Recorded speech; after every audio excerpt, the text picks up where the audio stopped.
untuk kesempatannya. Kita sudah masuk dalam seri yang ketiga.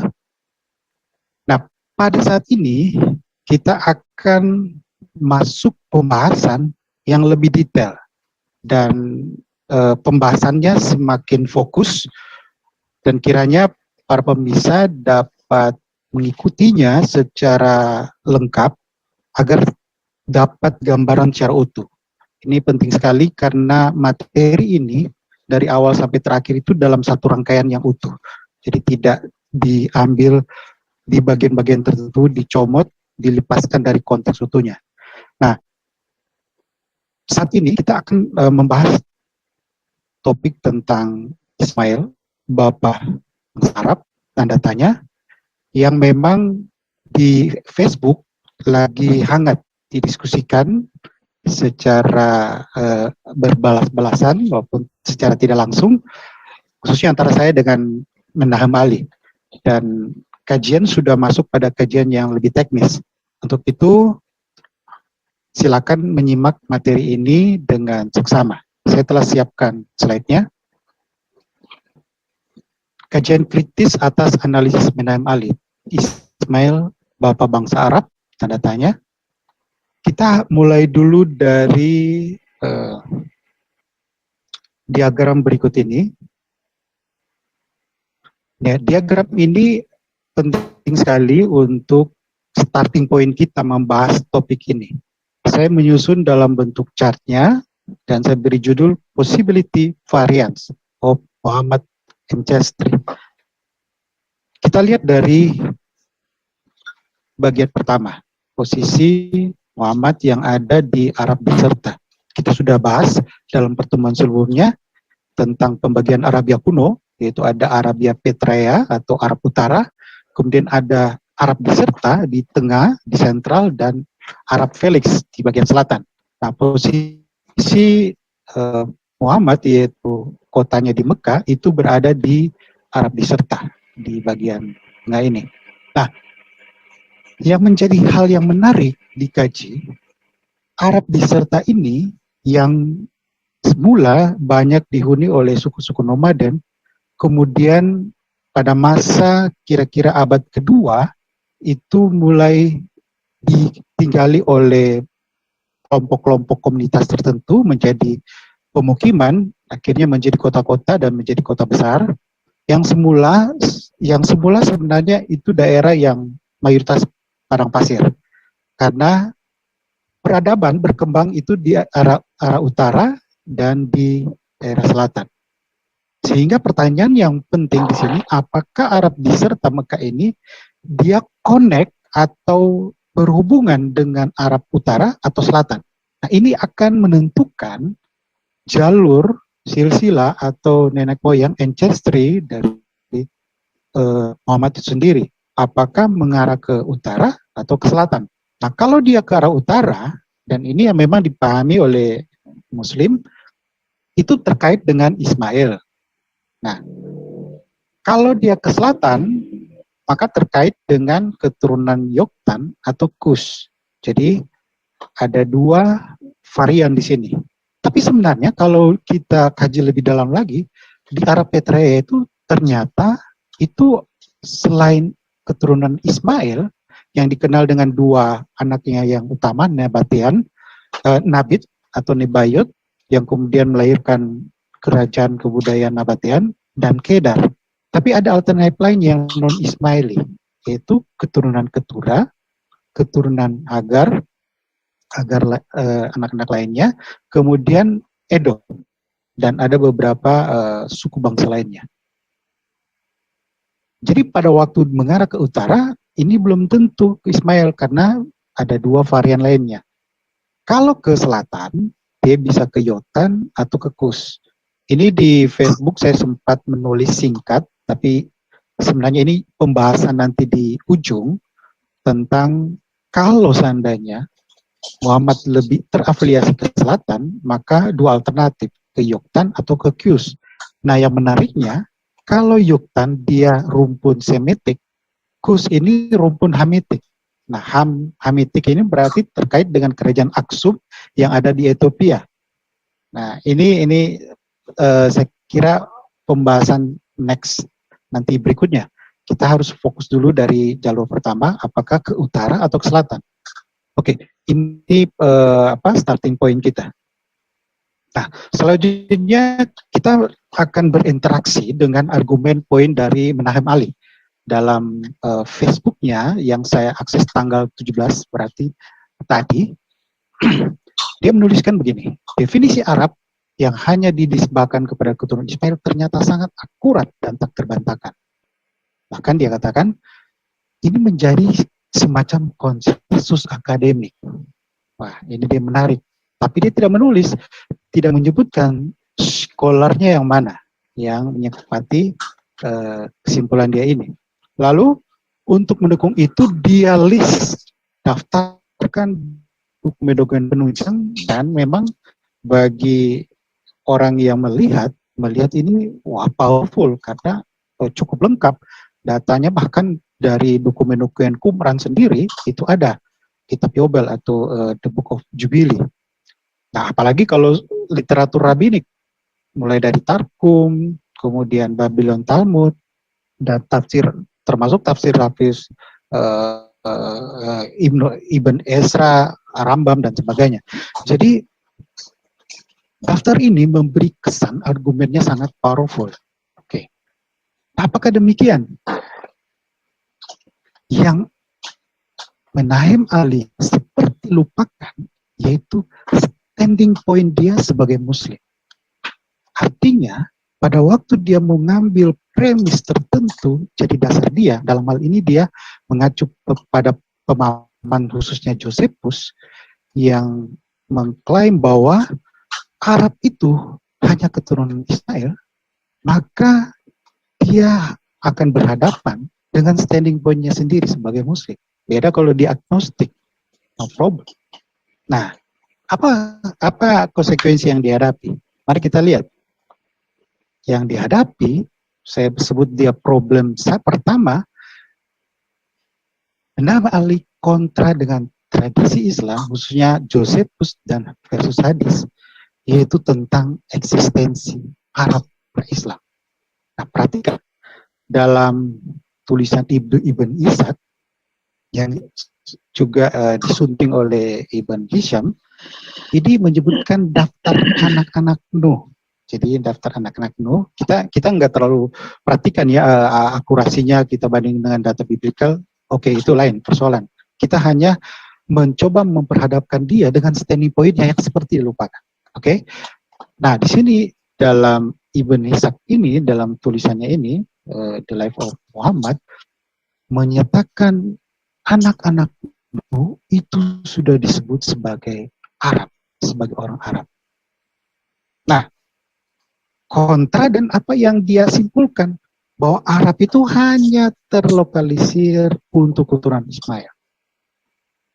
Kemudian data berikut dari hadis Sahih Bukhari yang menuliskan interaksi antara Hagar dan Ismail yang menurut tradisi Islam itu datang ke Mekah dan bertemu dengan suku Jurhum dan dia belajar Arabi.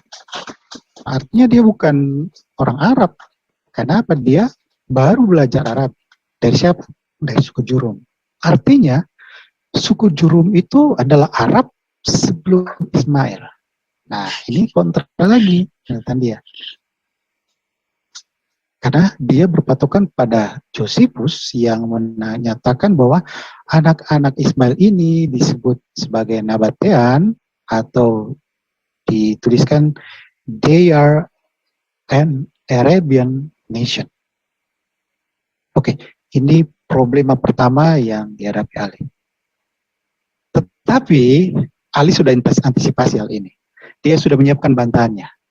Mari kita cermati bantahan yang dia tuliskan dalam Facebooknya dan juga dalam presentasinya di Sabtu malam, saya sempat ikuti.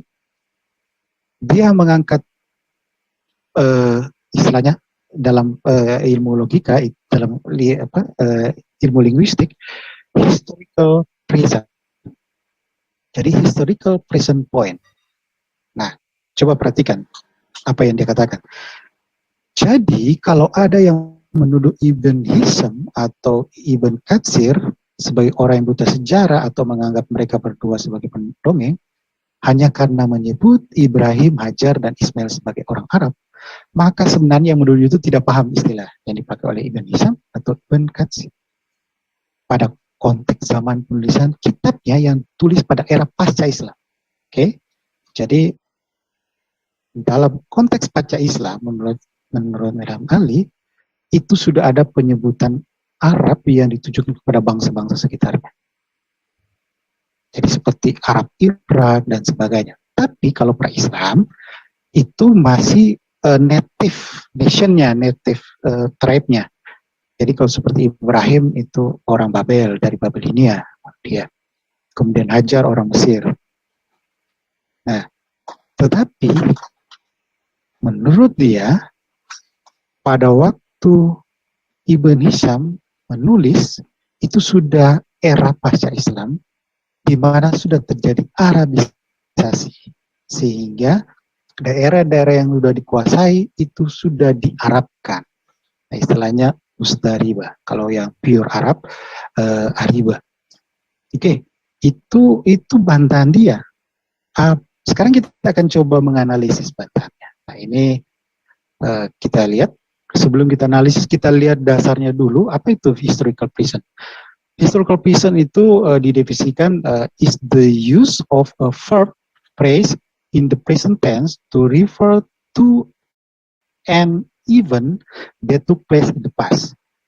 Jadi penggunaan terminologi frase-frase istilah masa kini yang ditujukan kepada masa lalu. Nah, saya ambil contoh yang paling simpel, yang mudah dimengerti, seperti kalimat Presiden Obama waktu kecil pernah di Jakarta. Nah, ini sepertinya keliru. Kenapa? Wah, Obama waktu kecil belum presiden. Nah, tetapi dalam teknik literary ini disebut historical present, jadi sah-sah saja. Atau dengan istilahnya ini dari sisi point of view of narrator. Jadi dari sudut pandang yang menarasikan. Jadi pada waktu dia berbicara memang Obama udah presiden. Lalu Presiden Obama itu dia tetap menyebutkan posisinya sekarang sebagai presiden, tetapi dia merujuk pada masa lalu waktu dia di Jakarta. Jadi Presiden Obama waktu kecil pernah ditinggal di Jakarta. It's okay, ini dalam ilmu literary. Nah, tapi kita hati-hati dengan istilah lainnya anakronisme atau anakronistik. Ini masalah inkonsistensi dalam hal kronologi yang berkaitan dengan person, peristiwa, objek, dan sebagainya. Nah, mudahnya contohnya gini. Obama waktu kecil hobi membaca buku tentang internet. Di mana kekeliruannya? Internet. Karena yang pasti pada waktu Obama masih kecil itu belum ada internet. Jadi ini yang disebut sebagai anakronisme. Istilah internet yang di belakangan itu dimasukkan dalam konteks masa lalu. Oke, kita sudah lihat ya dua hal penting ini. Sekarang kita masuk pembahasannya untuk menamali. Nah, pertama masalah istilah Arabisasi yang diangkatkan. Kalau untuk konteks sekarang kita memang sudah kenal ada Liga Arab. Jadi Liga Arab itu anggotanya negara-negara termasuk Mesir. Mesir sendiri dia native-nya Koptik, tapi sudah dikenal sebagai Arab Mesir dan sebagainya. Nah, yang jadi pertanyaannya, apakah pada masa Ibn Ishaq itu sekitar abad kedua Hijrah, Arabisasi itu sudah sampai berdampak pada identitas Arab menggantikan native nation? Apakah sudah ada istilah Arab Mesir pada masa itu? Nah, ini yang kita menunggu data dari Imam Ali untuk menyajikan apakah istilah-istilah Arab Mesir, Assyria, Arab Irak itu sudah ada. Jadi begitu cepat Arabisasi yang terjadi. Jadi untuk saat ini pertanyaan ini dikembalikan ke Imam Ali. Nah, yang poin berikutnya, kalau memang benar itu sebuah historical present yang dilakukan Ibn Ishaq, maka kita akan temukan problematiknya. Kenapa? Karena dalam tulisan ini, itu menyebut tentang Egypt atau Mesir. When you conquer Egypt. Nah, di kalimat berikutnya itu ada tulis yang tadi saya sudah sebutkan. No are all Arabs. Artinya apa? Ini mengindikasikan belum ada model Arabisasi seperti itu. Kalau ada, maka yang disebut itu Arab Mesir. Jadi jelas itu dibedakan. Nah, di sini ada kata Arab lainnya juga di bagian terakhir. He was called Saba was that he was the first among the Arabs to take captive. Ada kata Arab. Jadi menunjukkan Arab dengan Mesir ini identitas bangsa yang berbeda. Sehingga memang dari sisi penulisan Ibn Hisham atau Ibn Ishaq, sebenarnya tidak ada model historical present seperti itu. Maka yang terjadi apa? Yang terjadi Menaham Ali melakukan pendekatan anakronistik terhadap tulisan Ibn Ishaq. Jadi pada waktu dia menafsirkan perkataan itu, dia melakukan pendekatan anakronistik karena istilah-istilah Arab Mesir seperti itu sebenarnya nanti muncul belakangan, lalu dimasukkan dalam. Saya kira ini bantahan Ali dengan data ini jadi gugur, jadi valid, tidak valid. Oke, sekarang kita lihat bantahan yang kedua. Nah, bantahan kedua ini bantahan yang kedua dalam Sahih Al-Bukhari itu menyebutkan tentang Hagar yang bertemu dengan suku Jurhum, Bani Jurhum. Nah, lalu dikatakan Ismail grew up and learned Arabic from them. Jadi belajar Arabik. Nah, ini bahasa Arabik. Bukan belajar bahasa Mesir. Jadi seakan-akan Jurhum itu, ini kalau pakai polanya Menaham Ali, Jurhum itu sebenarnya orang Mesir. Tetapi disebut Arab. Loh, kalau seperti itu dia nggak perlu belajar Arabik. Kenapa? Sama-sama orang Mesir. Dia udah tahu bahasa Mesir. Atau seperti apa? Nah, ini jelas pendekatan historical present yang mencoba semacam menyelamatkan ya masalah kontradiksi dengan Ibn Hisham, tradisi yang lainnya itu jadi gugur. Nah, dalam History of Tabari itu disebutkan tentang anak-anak Nuh yang dapat mengerti bahasa Arab. Nah, artinya apa? Arab udah eksis sebelum adanya Ismail. Dan pendekatan historical present tidak valid. Malah Menaham Ali sekali lagi melakukan pendekatan anakronistik terhadap tulisan Bukhari dan Tabari. Karena jelas Bukhari Tabari menyatakan memang itu Arab. Yang terpisah bukan Arab Irak, bukan, memang Arab. Dan Ismail itu bukan Arab. Ismail itu adalah Mesir. Makanya sebenarnya dari scholar Islam secara majority itu mereka mengenal pendekatan pembagian Arab itu ada Arab Aribah. Arab Aribah itu yang dianggap pure Arab itu daerah Yaman, Arab Selatan. Nah, itu asal Arab aslinya. Lalu Arab Utara itu adalah Arab Mustaribah, artinya Arab yang diarabkan. Nah, itu cara mereka mencoba merekonsiliasi data ini. Tapi kalau bagi Ali, dia sangat kekeh dengan poin dari Josephus bahwa memang Arab itu hanya keturunan Ismail, yang akhirnya dia seperti dilupakan standing pointnya sebagai Muslim. Problem kedua yang dihadapi oleh Menaham Ali, dia mengutip data dari Josephus yang tanpa disadari detail yang signifikan kontra dengan data dari hadis, yaitu apa? Istri Bukhari. Nah, sempat saya membaca ada pernyataan dari rekan Ali bahwa Ismail ini istri pertamanya memang orang Mesir, tapi kemudian diceraikan. Lalu istri kedua adalah dari Bani Jurhum. Tapi setelah kita lihat datanya, coba kita perhatikan datanya, the child, jadi maksud Ismail, grew up and learned Arabic from them, jadi dengan Bani Jurhum.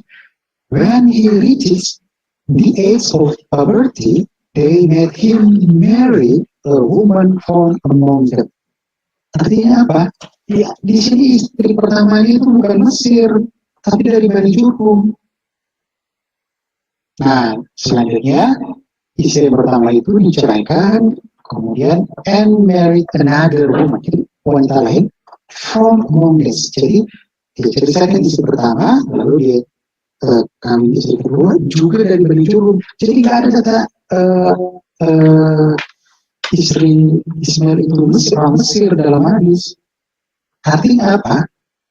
Ini kontradiksi dengan data dari Alkitab, Kejadian 21 dan ibunya mengambil seorang istri baginya dari tanah Mesir. Sama seperti di tulisan Josephus. He married a wife by birth and Egyptian. Nah, ini menariknya kutipan yang jadi andalan Menam Ali. Dia hanya ngutip dari Ismail 12 sons, terusnya, tapi dia abaikan kalimat berikutnya, he married a wife by birth and Egyptian. Karena kalau diselidiki ternyata kontradiksi. Jadi Ali yang kekeh dengan data Josephus ternyata kontradiksi dengan tradisi. Sekarang pilih mana? Pilih datanya Ali, posisi Ali, atau tradisi Islam. Oke, saya kira kita di sini perlu kritis melihat data, jangan sampai hanya sekedar menyajikan data manuskrip dan sebagainya, kita sepertinya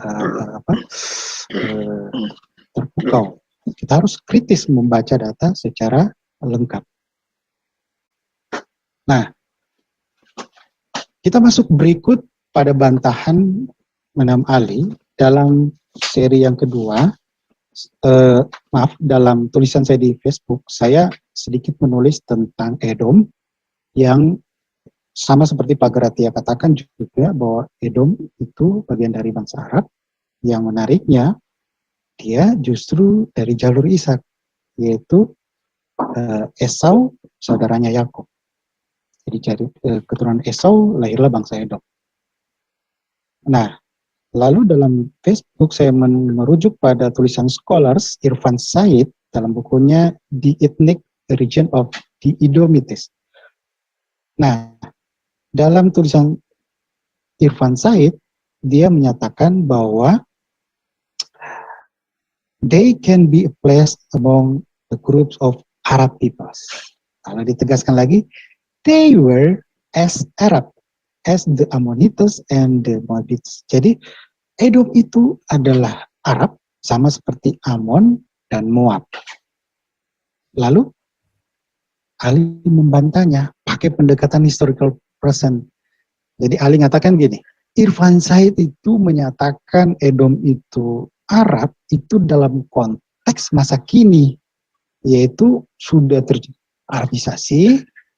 Dia melakukan istilahnya historical present, Ali tidak menggunakan istilah itu. Jadi dia menyebut pendekatan bahwa Edom itu adalah Arab, sama seperti Mesir adalah Arab dan sebagainya. Yang sebenarnya dalam konteks kunonya, menurut persepsi Ali, dia bukan Arab. Wah, apakah seperti itu Irfan Said cara berpikirnya? Saya kira kalau orang yang nggak ngerti, bukan scholars Arabia, scholar kuno, ya mungkin saja bisa misleading seperti itu. Dan karena memang sekarang saya lihat juga banyak yang nggak ngerti bisa bedakan Arab masa kini dengan sekarang. Arab masa kini dengan masa kuno. Jadi pertanyaannya, apakah Irfan Said memahami Arab Edom, Arab Emon itu sama seperti Arab Mesir, Arab Irak, Arab Asyur? No, tidak seperti itu. Kenapa? Karena dia tegaskan itu dalam konteks masa itu. Perhatikan dia kalimatnya. the groups of Arab people to be found in the Transjordan during this period. Lalu dia sebutkan lagi kalimat lagi, in the sense of whatever the term mean in that period. Jadi periode masa itu, konteks masa itu, mereka dikenal sebagai Arab. Nah, itu merujuk pada suku-suku nomaden. Nanti kita lihat berikutnya, bahwa itu merujuk pada suku-suku nomaden yang ada di daerah Arab Utara. Nah, menariknya di di Yeskiel 30 ayat 5 ada menuliskan gini, orang Ethiopia, Put, Lut, seluruh tanah Arab. Nah, Libya. Nah, ini penyebutan untuk kalau Putlut ini daerah Afrika Utara, Aljazair dan seterusnya, kemudian orang Ethiopia, Libya. Nah, perhatikan, Arab ini disebut seluruh tanah Arab. Jadi dia tidak menulis tentang Edom, Amon, enggak, disejarkan dengan lebih yang, tetapi dalam teks ini dituliskan seluruh tanah Arab, artinya Amon, Moab, Edom, termasuk Ismail, itu include di dalam Arab itu. Makanya ada kata seluruh tanah Arab. Nah, ini poin yang kita harus mengerti tentang pengertian Arab. Nah, kalau ditanya siapa itu Irfan Said? Wah, ini portofolionya lumayan sekali. PhD dari Princeton University, itu dalam studi Arabik dan Islam. Kemudian tentang tesis doktoralnya menulis tentang early Islam and poetry, dan saya ada buku-bukunya termasuk yang terkenal itu Byzantium and the Arabs in the 4th century, berseri. Jadi ada yang di abad 6th century, sebelumnya juga ada. Nah, memang dia pakar dalam dunia Arabia. Dia sejajar dengan Jan Retso, Israel dan sebagainya. Ada beberapa scholars. Kalau yang basal sebelumnya itu ada James Montgomery, ada Kenneth Kitchen, pakar-pakar ancient Arabia. Oke, jadi tidak mungkinlah Irfan Said berpikir historical present seperti itu. Nah, sekarang kita akan lihat buktinya. Kita akan lihat dari data biblikal itu sendiri. Ini saya coba susun ayat-ayat yang relevan dan bertanya, kita perhatikan ya. Nah, di sini dalam 2 Taurik 9:14 dikatakan, belum terhitung yang dibawa oleh saudara-saudara dan pedagang-pedagang, juga semua raja Arab. Jadi perhatikan, semua raja Arab. Berarti ada banyak.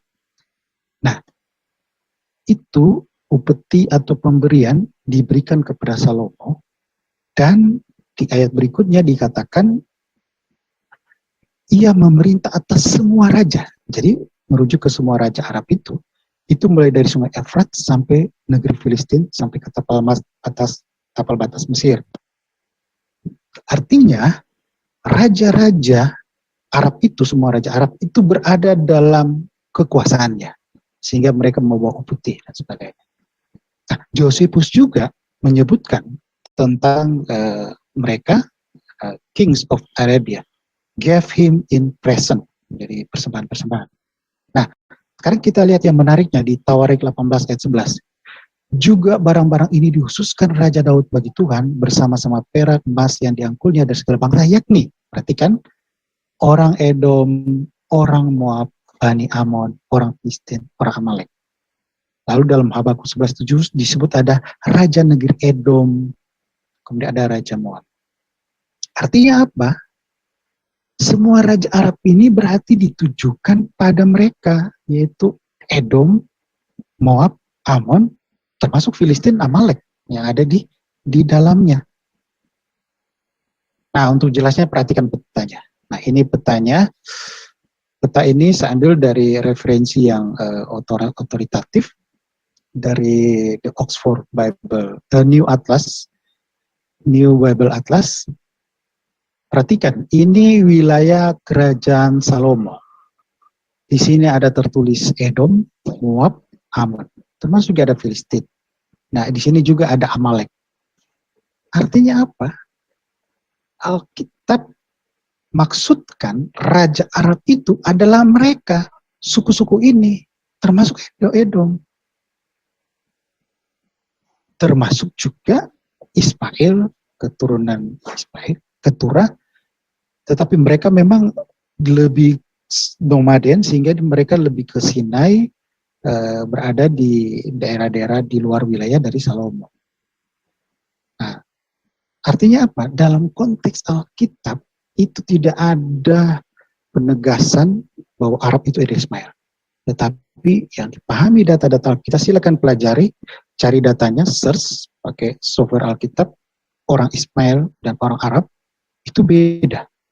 Jadi orang Ismail bisa termasuk bagian dari orang Arab, tapi tidak ada eksklusif Arab itu hanya Ismail. Datanya cukup banyak dalam Alkitab untuk hal ini.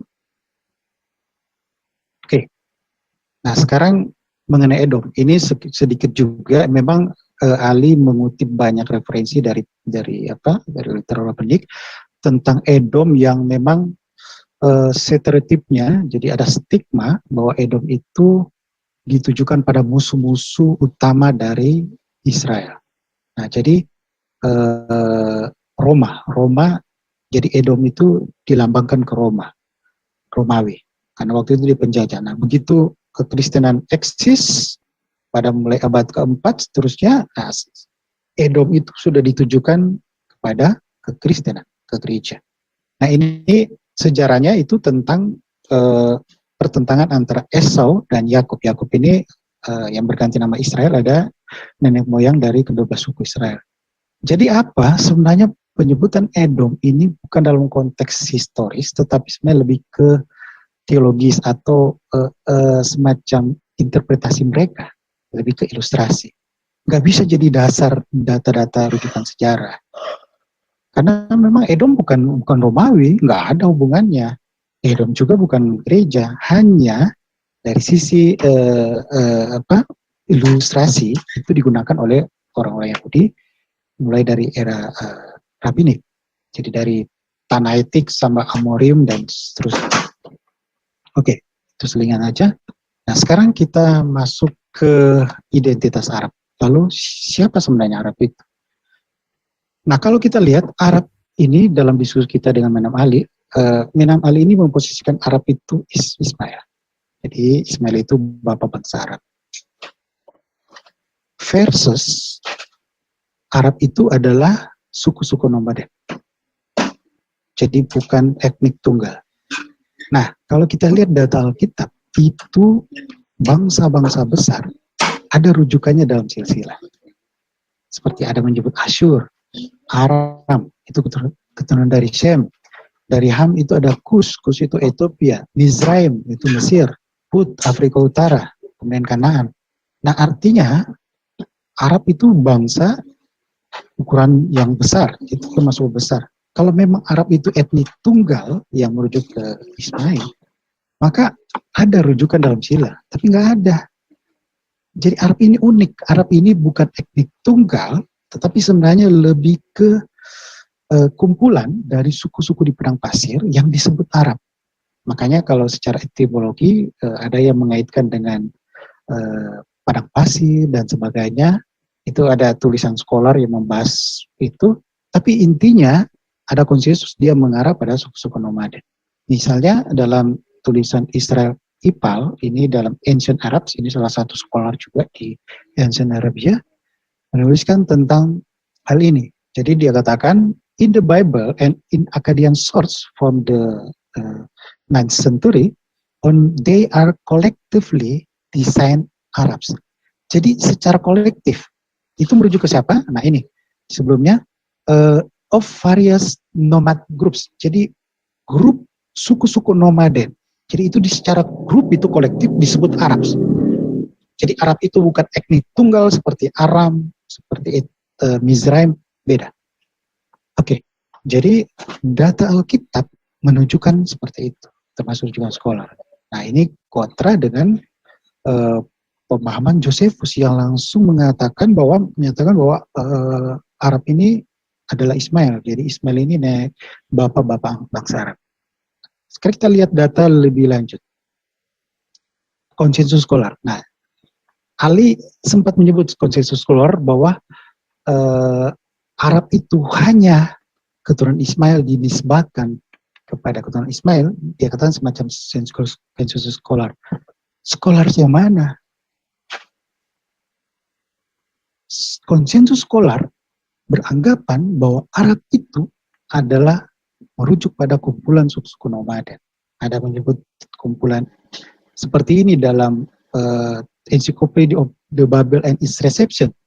Ini salah satunya Ernst Axel Knauf yang sudah dirujuk oleh Menam Ali dalam tulisan sebelumnya, dan dalam video sebelumnya dia menyebut Knauf mengatakan adanya orang-orang Kedar berdasarkan inskripsi yang sampai ke Arab Deserta. Nah, ini Ali maksud sampai ke Mekah. Tapi sampai sekarang saya sudah minta untuk tunjukkan inskripsi, nggak ada. Tapi saya sudah punya data juga, tulisan langsung aslinya dalam bahasa Jerman, sudah analisa, inskripsi masih ada, kita akan bahas di tahap berikutnya. Oke, jadi dalam ensiklopedia ini, termasuk editornya Ernst Knauf, menegaskan bahwa the Hebrew Bible refers to Arab rather than to Arabia, kemudian reflecting the fact that the area is inhabited by the Bedouin. Jadi area Arabia itu merujuk pada suku-suku nomaden yang ada di sini. Nah, ini walaupun memang dalam ensiklopedia mengatakan ada semacam perubahan-perubahan. Nah, ini makna diakronis ya. Istilah Arab itu ada perubahan-perubahan seiring waktu. Nah, ini kalau kita pelajari, ada yang merujuk ke semenanjung Arab secara menyeluruh, ada yang hanya khusus ke Arab Utara. Bahkan di era Josephus dipersempit, Arab Utara itu hanya khusus pada Ismail. Nah, kemudian juga dalam tulisan Israel Iqbal juga menuliskan ini tentang bagaimana istilah Arab itu luas, merujuk ke Arab Utara sampai ke seluruh Arabia. Nah, kita lanjut berikutnya. Identitas Arab. Kita harus tahu periode penulisan literatur Yahudi itu terbagi dua periode besar menurut para scholars, yaitu era The Second Temple dan era literatur rabbinik. Jadi era rabbinik. Era rabbinik itu ditandai dengan adanya Talmud. Awal-awal itu di abad kedua sudah mulai ada Targum. Targum itu kira-kira abad 1 ke 2.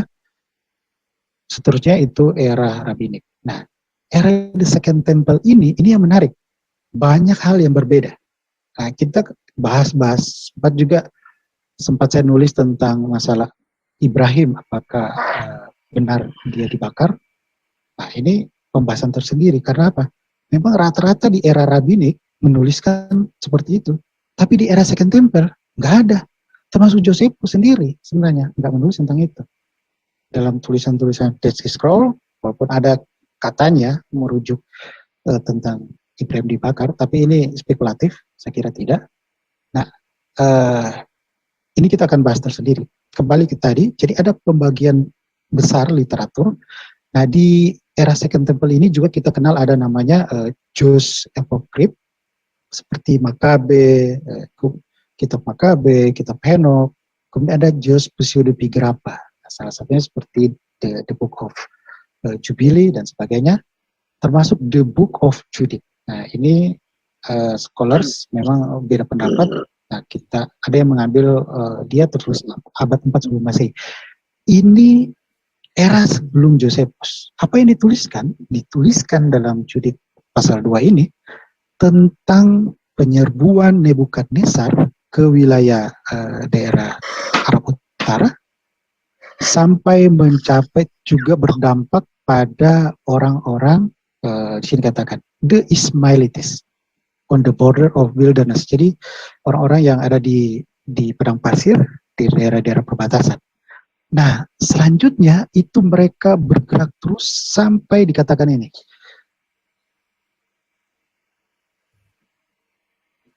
He went through Mesopotamia. Terus, jadi melalui Mesopotamia, terus sampai toward Arabia, Arabia. Nah, ini jelas dibedakan, jadi tidak ada penyamaan Arabia dengan Ismail dalam kitab Job ini? Ya sama seperti dalam Alkitab, tidak ada. Kalaupun kesamaannya ya Ismail itu bagian dari Arabia, bagian dari Arab. Tapi tidak ada bilang Arab itu Ismail. Nah ini jelas termasuk scholar sendiri yang menyatakan seperti itu. Jadi dari analisisnya ini dikatakan berkaitan dengan suku-suku di padang pasir. Dikatakan Bedouin like the Arabs. Jadi Arab di sini dalam tulisan The Book of Judith ini masih sama seperti dengan Alkitab. Nah, kita lanjut. Dead Sea Scroll. Menam Ali mengutip The Book of Jubilee atau Kitab Yobel yang ada dalam kumpulan manuskrip Dead Sea Scroll atau naskah Qumran. Kita akan bahas berikutnya itu, tetapi dalam dokumen Qumran juga terdapat tulisan itu dalam Forky 385B itu dituliskan tentang beberapa bangsa termasuk dengan Arabia. Nah ini senada dengan Yehezkiel 30 ayat 5. Jadi lebih merujuk kepada Arabia. Tidak ada kesan bahwa itu Ismail. Arab itu Ismail. Tidak ada. Nah, dalam dokumen lainnya, dalam kitab Makabe, ini dalam Jews Apocryph, menegaskan menyebut tentang nomads of Arabia. Jadi, nomads artinya suku-suku nomaden dari Arabia. Oke, saya kira jelas ini datanya. Nah, lalu bagaimana dengan Josephus? Nah, ini dalam istilah Israel Ipal, dia menulisnya gini. Ini sebuah transformasi. Jadi, a transformation of ethnological terms. Jadi, ini kita juga dalam ilmu linguistik kenal ada namanya makna diakronis. Jadi, makna itu berkembang seiring waktu. Nah, ternyata istilah Arab ini berkembang. Khususnya dalam konteks Yahudi, orang Yahudi pada abad-abad pertama yang mulai mempersempit bahwa Arab itu kepada Ismail. Tetapi sebelumnya tidak ada datanya. Jadi ditegaskan oleh Israel Ipal yang menuliskan transformasi ini. We have seen that there is no historical basis to the tradition of associating the Ismailites with the Arabs. Tidak ada data historis yang mengasosiasikan Ismail dengan Arab. Nanti, lalu dikatakan nanti a more definitive identification of Ismailites, the Ismailites with the Arabs is found at later stage. Jadi nanti ditemukan di tahap berikutnya, di era berikutnya, itu tulisan Josephus dan tulisan Josephus yang menyebutkan itu. Nah, kenapa sampai ada perubahan itu? Nah, ini konteks sejarah, jadi kita harus ngerti sejarah. Jadi kalau cuma ambil teks-teks lalu lihat dicocok-cocokkan. Nah, saya sempat di Facebook sempat tulis itu tentang cocokmologi. Itu kalau dalam istilah akademik itu paralelomania. Dicocok-cocokkan. Padahal setelah dikaji enggak ada hubungannya. Nah, jadi sebenarnya kenapa saya perubahan itu konteks Josephus pada masa itu, kerajaan Nabatean yang adalah salah satu keturunan dari Ismail itu sangat dominan. Jadi ini berbicara tentang antara Jews dan Nabatean. Sehingga karena saking dominannya, orang langsung beranggapan, termasuk Josephus, bahwa wilayah itu, Nabatean itu adalah Arab, yang adalah orang Nabatean. Nah, Nabatean Ismail. Jadi orang Nabatean atau orang Ismail itu adalah Arab. Sampai mungkin ekstrimnya ini sampai keturunan Ismail ini bahkan tidak dianggap Arab. Kenapa? Karena Josephus fokusnya pada Nabatean yang memang pada waktu itu eksis. Nah, sebelumnya dalam sejarahnya, sebelum Nabatean itu kerajaan Kedar dulu. Kemudian beberapa besuknya kemudian digantikan oleh kerajaan Nabatea. Jadi dalam konteks itulah sehingga pemahaman orang pada masa itu mengasosiasikan Arab itu Nabatea atau Ismail. Itu makna sejarahnya. Sehingga kita ngerti data-data yang ada di literatur rabbinik yang mengasosiasikan antara Arab itu Ismail. Ya, seperti ini. Oke, kita lanjut. Nah, tapi yang menarik, ada proses transformasi. Nama Ali katakan Jovius merujuk ke Jubili atau kitab Yobel. Nah, yang menariknya di Jubili, dalam The Book of Jubilees itu menuliskan yang keturunan itu dari Paran sampai Babylon, itu Alkitab menulis tentang keturunan Ismail, itu dikatakan juga termasuk keturunan Keturah. Walaupun memang dikatakan mereka kawin campur. Tapi ini sudah dua eksistensi keturunan yang berbeda. Keturah itu juga, itu melahirkan suku-suku bangsa yang utama itu Medan dan Midian. Dia berada di Teluk Akabah, di bagian timur selatan dari Teluk Akabah. Itu basis Midian. Nah, Midian juga ini dalam konteks Jubili, ini dianggap Arab. Nah, tapi oleh Josephus, dia langsung fokus, Keturah dikat, fokus pada Ismail. Kenapa? Memang pada waktu Josephus, Nabatean itu lagi powerfulnya di eranya dia. Oke, saya kira kita harus mengerti ini konteksnya.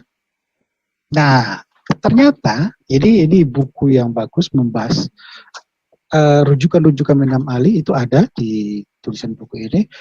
Carol Bekos ini disertasinya, dia nulisnya dalam Ismail in Borders, Rabbinic Portrayal of the First Arab.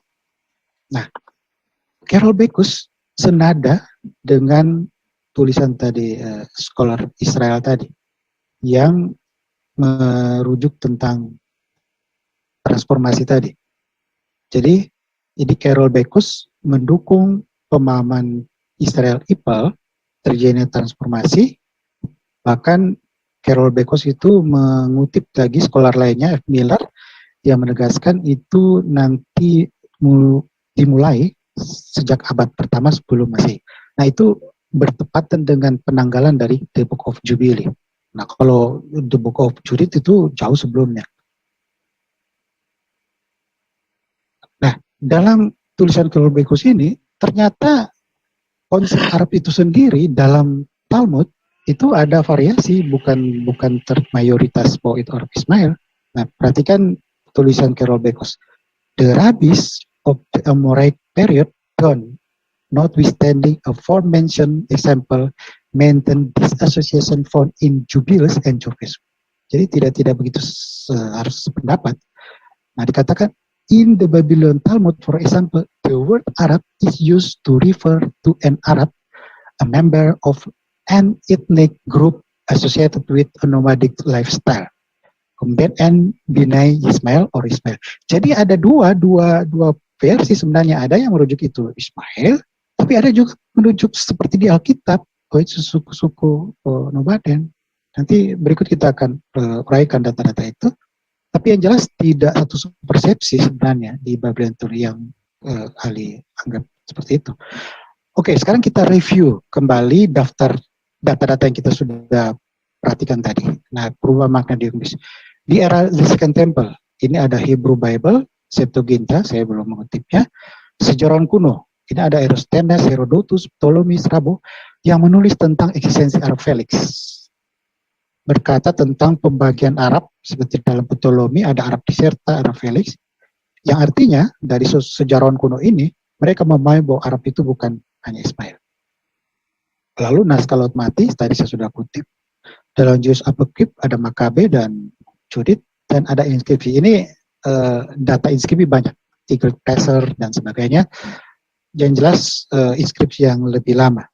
Nah, bandingkan dengan data Ali yang belakangan, khususnya mulai dari abad pertama sebelum Masehi. Sejarawan kuno seperti Josephus dan Diodorus. Saya belum lihat, saya belum cross check data Diodorus, dan Ali juga belum mengungkapkan kenapa sampai dia mencantumkan Diodorus yang mendukung Arab itu Ismail. Kita akan lihat datanya nanti. Kemudian naskah-naskah Laut Mati kitab Yobel tidak sepenuhnya merujuk ke Ismail karena ada dualisme, juga merujuk Keturah sebagai Arab, maupun ada kawin campur. Tarkom Onkelos Jonathan, ya saya kira ini sama seperti di Pesita, Bapak Gereja, Babylon Talmud. Nah, kalau Babylon Talmud ada variasi. Nah, termasuk dengan Jerome, Bapak Gereja, mengikuti pemahaman yang ada saat itu. Tetapi yang substansi, apakah Jerome memahami itu bahwa dari Arab Ismail itu akan muncul seorang nabi? No, nggak ada. Saya kira poin substansinya di situ. Kalau mau cari data Jerome, carilah data yang menyatakan bahwa dari Ismail akan ada wahyu baru yang muncul. Nggak ada. Oke, jadi terakhir kita ringkaskan key poinnya seperti ini supaya kita mengerti ujungnya di mana. Ujungnya di sini sebenarnya. Bahwa diagram kita pertama, Arab diserta itu, yang Ismail itu akan ada dua variannya, ke Petra Utara atau Arab Felix, lalu ada masing-masing variannya. Bagi ahli itu dilokalisir langsung. Arab itu bukan kelompok semua, ini hanya Ismail. Supaya apa? Dia akan mendukung pemahaman dia bahwa Muhammad sebagai Arab, karena Arab adalah Ismail, maka Muhammad adalah keturunan Ismail. Seperti itu. Makanya dia begitu ngotot untuk mengutip, mengacu pada pemahaman Josephus, walaupun tanpa disadari atau dia mungkin sadari kontradiksi dengan tradisi Islam yang lainnya. Nah, ini sebenarnya ini cuma bagian dari sebuah bangunan sistem pembahasan lebih luas. Kenapa? Karena kita perlu juga membahas apakah diserta itu ke Arab Petra atau ke selatan dan sebagainya. Tapi yang jelas dari diskusi ini kita bisa membantah pemahaman bahwa ini dilokalisir Arab itu punya Ismail. Pemahaman Ismail itu hanya konteks orang Yahudi saat itu yang memahaminya, Josephus. Tapi pada substansinya Arab itu luas. Jadi kalau dikatakan Muhammad Arab, Arab yang mana? Nanti kita perdalam dalam diskusi selanjutnya. Terakhir untuk next presentation saya kira akan kita lanjutkan pembahasan tadi. Mekah itu, Arab itu lebih terasosiasi ke Petra atau ke Felix. Dan termasuk juga kita akan bahas kutipan ahli tentang Jerome. Di Jerome dia seperti mendapat dukungan dari Bapak Gereja yang menyatakan bahwa keturunan Ismail itu sampai ke Arab Mekah. Padahal itu keliru kalau kita membaca konteksnya, karena tema yang dimaksud Teman itu merujuk pada Oasis Teman, bukan Teman Yemen, beda. Kemudian arah selatan dari rumah. Nanti kita akan bedah lebih detail dalam pembahasan berikutnya, dan ada beberapa lainnya tapi sengaja saya tidak bahas karena itu lebih fokus pada topik seputar Arab Petraria atau Felix ya rujukannya. Nah, ini ada kutipan sebagai pengantar untuk berikutnya. Tulisan Kamila Adang, ini tulisan diterbitkan Braille, jadi bukan penerbit yang ecek-ecek, yang dia permasalahkan waktu mempermasalahkan Rawat Amari. Braille, penerbit Braille. Dia tulis, Ismail is considered the progenitor of the Arabs, sebagai bapak bangsa Arab. Tapi di sini katakan Dagon, jadi merujuk Dagon, has shown that this idea is an Islamic construction. Jadi hanya konsep konstruksi dari pihak Islam. Dan ditegaskan, and that no connection between Ismail and the Arabs. Jadi Arabs ini konteksnya Arab Utara itu. Tidak ada koneksi. Seperti apa pembahasan detailnya kita akan bahas berikutnya. Oke, terima kasih. Nah, ini apa yang akan saya sampaikan sudah disampaikan oleh Pak Jimmy Jeffrey. Saya akan ngomongnya to the point, cepat, gaya apologet, bahwa apa yang disampaikan Pak Jimmy Jeffrey itu dalam bahasa saya banyak sekali kekacaubaluan silsilah Ismail, silsilah leluhur Arab dalam literatur Islam. Jadi dapat saya pastikan di dalam buku-buku kitab sirah tidak ada yang bisa dijadikan rujukan dalam ilmu arkeologi, karena buku sirah karangan penulis Islam yang satu dengan yang lain bertentangan dan kacau balau. Banyak sekali kekeliruan-kekeliruan yang fatal, yang menggelikan, yang sangat-sangat parah. Contoh ya, tadi sudah dibilang Pak Jimmy Jeffrey mengenai Ismail belajar bahasa Arab dari suku Arab yang ada di Mekah sebelum Ibrahim datang, dari Bani Jurhum. Di dalam Sirah Nabawiyah ada yang memberikan riwayat Jurhum itu anaknya Katan atau Yoktan bin Ismail. Ini menarik. Ini menarik. Itu di dalam Sirah Nabawiyah jilid 1 halaman 3. Jikalau Jurhum ini keturunannya Ismail, Ismail kawin sama wanita dari suku Jurhum, artinya Ismail kawin dengan keturunannya sendiri. Contoh ya, di dalam Ibnu Katsir Al-Bidayah wal Nihayah, ini lihat. Jurhum anak Katan. Katan nenek moyangnya orang-orang Yaman. Ya, Katan ini ya Yoktan. Katan, Yaktan atau Yoktan itu sama. Tapi perhatikan ini. Ada riwayat dari Yaman, Katan atau Yaktan atau Yoktan dalam bahasa Alkitab adalah anak Ismail. Dan Ismail adalah bapak seluruh orang Arab. Perhatikan, Katan atau Yaktan atau Yoktan itu anak Ismail, bapaknya Jurhum. Ismail, bapak seluruh orang-orang Arab. Ya. Di dalam kitab yang sama, Al-Bidayah wa Al-Nihayah, jilid 1 halaman 811, 814 kayak gitu, istri kedua itu Sayyidah Bani Jurhum. Yang pertama, setahu yang saya lihat, itu bukan Bani Jurhum, Bani Amalik. Ini, di halaman 109. Ismail mempelajari bahasa Arab dari orang-orang Arab asli yang sudah ada di Mekah sebelum Ibrahim datang, dari Bani kaum Jurhum dan Bani Amalik dan penduduk Yaman, yang merupakan orang-orang Arab terdahulu sebelum datangnya Nabi Ibrahim. Jadi di dalam Al-Bidayah wa Al-Nihayah, Bani Jurhum, Bani Amalik dan penduduk Yaman itu orang-orang Arab yang sudah datang ke Mekah sebelum Nabi Ibrahim. Di saat yang sama, Bani Jurhum adalah anaknya Katan, anaknya Yoktan, anaknya Ismail. Bisa nangkep jungkir baliknya literatur kitab sirah ini? Jungkir balik semua. Karena kalau baca ini ketemu ketawa-ketawa. Nih, sudah ada suku-suku Arab sebelum Ibrahim datang ke Mekah. Bani Jurhum, Bani Amalik, dan orang-orang Yaman. Ismail belajar bahasa Arab dari Bani Jurhum dan Amalik.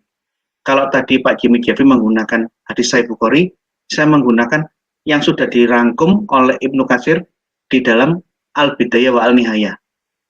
Di dalam Al-Bidayah wa Al-Nihayah, jilid 1 halaman 11.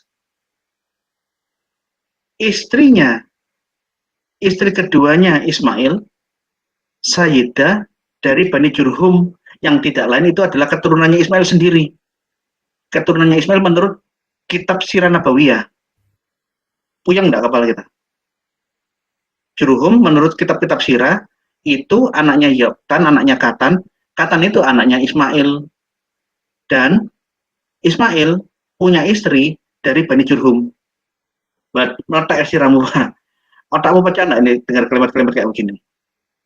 Kacau balau. Kronologi sejarahnya amburadul. Coba lihat nih. Nih. Istri pertama wanita dari Bani Amalik, suku Arab Amalik.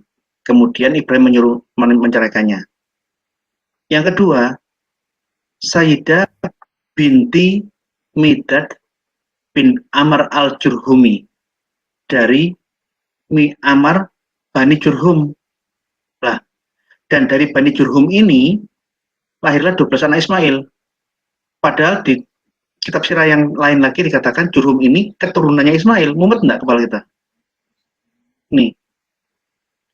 Kacau balauan, silsilah siapa leluhur Arab sudah disampaikan Pak Jimmy Jeffrey. Saya hanya nambah sedikit. Yang namanya leluhur Arab di dalam kitab-kitab sirah itu bukan Ismail, karena sebelum Ismail, sebelum Ibrahim, anaknya Nuh, bahkan sampai Nuh, itu leluhur-leluhurnya Abraham, dibilang orang Arab. Jadi yang Arab yang mana coba? Nuh, Sem, Ham, Yafet. Ini leluhurnya Ibrahim. Ibrahim leluhurnya Nuh, anak keturunannya Nuh dari jalur Sem. Sem punya anak Terah, Terah punya anak Abraham, Abraham punya anak Ismail, Ishak, dan Midian anak keturah. Nih, Nuh punya 3 anak, kalau data biblical, Sem, Ham, Yafet. Keturunan Sem, turun sampai ke bawah, sampai Nahor. Nahor memperanakan Terah, Terah memperanakan Ibrahim, Abraham. Nih, anaknya Terah, Abraham, Nahor, dan Haran. Kita lihat sirah Nabawiyah. Kenapa kita bandingkan? Karena ini silsilah sudah ditulis tahun 1500 sebelum Masehi. Sudah eksis 1500 sebelum Masehi. Kita lihat silsilah yang ditulis Ibnu Hisham di abad 9 Masehi. Beda 2400 tahun. Coba lihat. Tadi sudah dikutip sama Pak Jimmy Jeffrey, saya hanya mengulang sedikit. Sam, Sem, dan Nuh, mereka semua orang-orang Arab. Leluhurnya Ibrahim orang-orang Arab. Bagaimana mungkin cocok dengan bahwa Arab adalah keturunan Ismail? Leluhurnya Ibrahim dibilang orang Arab kok. Kacau nggak ini? Kacau nggak ini? Yang menarik, di dalam kitab Sirah Nabawiyah, kalau kita lihat biblical, Nahor, Terah menghasilkan anak Abraham, Nahor, yang lain-lain. Di dalam kitab Sirah, Terah dan Nahor itu malah keturunannya Ismail. Wah, ini kacau balau. Baca Kejadian 11:26, setelah Terah hidup 70 tahun, ia memperanakan apa? Abraham, Nahor, dan Haran. Ini anak-anaknya Terah yang sudah ditulis di Taurat tahun 1500 sebelum Masehi. Tapi kalau kita lihat Sirah Nabawiyah, nih, bin Ya'rub, kemudian Tirah bin Ya'rub mempunyai anak yang bernama Nahur, Nahur bin Tirah, kemudian Nahur bin Tirah mempunyai anak bernama Mukawim bin Nahur, kemudian Mukawim bin Nahur mempunyai anak yang bernama Adad bin Mukawim, kemudian Adad bin Mukawim mempunyai anak bernama Adnan bin Adad. Coba lihat. Adnan ini kan keturunannya leluhurnya Muhammad.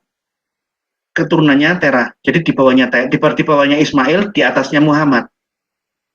Anda coba lihat, Nahor dan Terah itu keturunannya Adnan, tapi keturunannya Ismail, coba. Ismail punya keturunan namanya Nahor dan Terah. Bulat nggak ini? Mumet gitu. Jadi kalau kita lihat data yang dibuat di abad ke-9 Masehi oleh penulis-penulis kitab Sirah, itu datanya tidak cocok dengan yang sudah ada 1500 sebelum Masehi. Bapaknya Abraham, saudaranya Abraham, di dalam Sirah menjadi keturunannya Ismail. Coba bayangin. Mumet ya.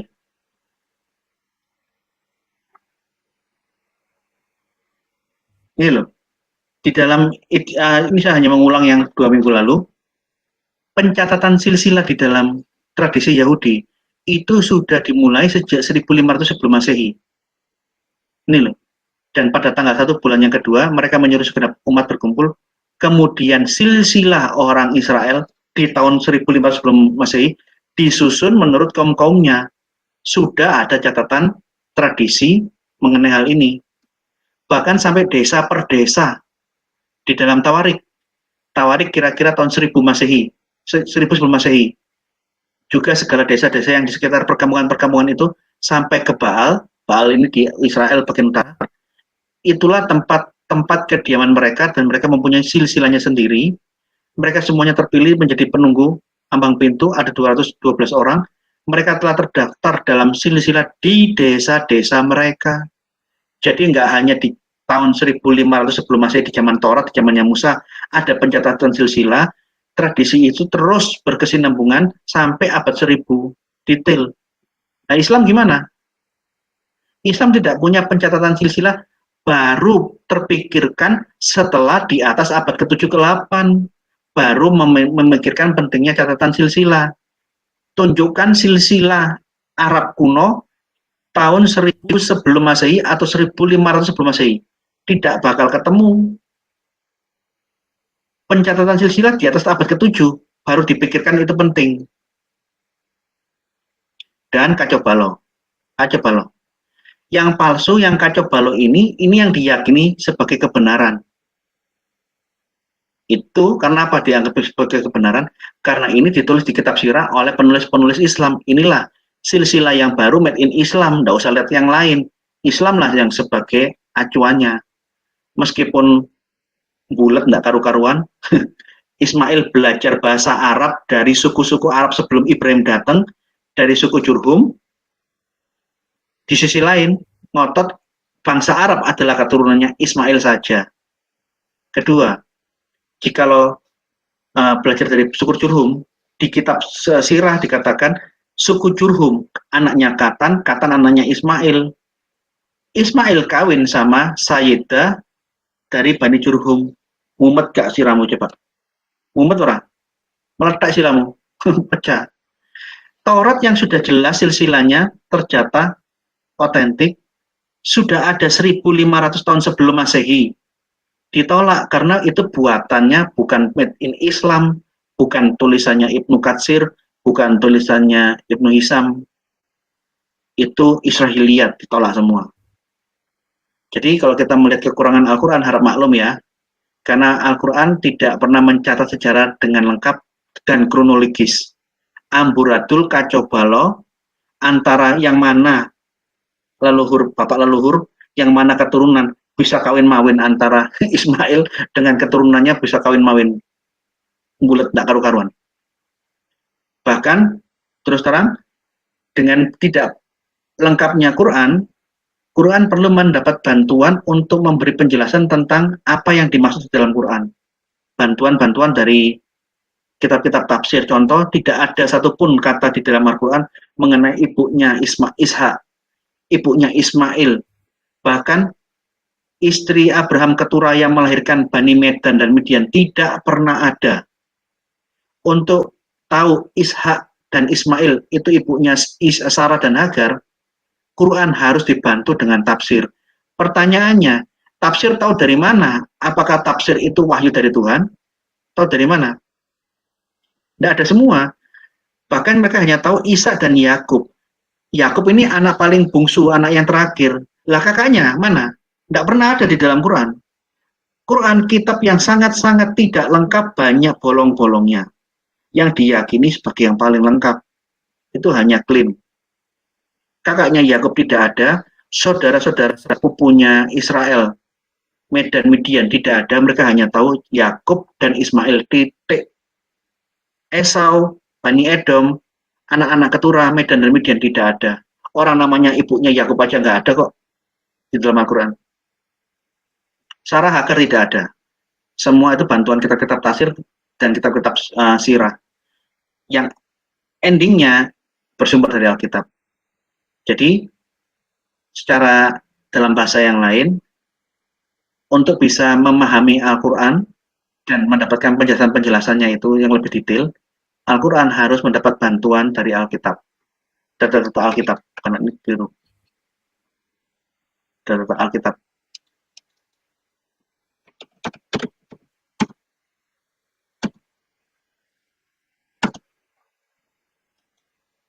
Jadi, Quran adalah kitab yang tidak lengkap. Literatur sirah lebih parah dari Al-Quran karena historitasnya amburadul, kacau balau, dan memusingkan kepala.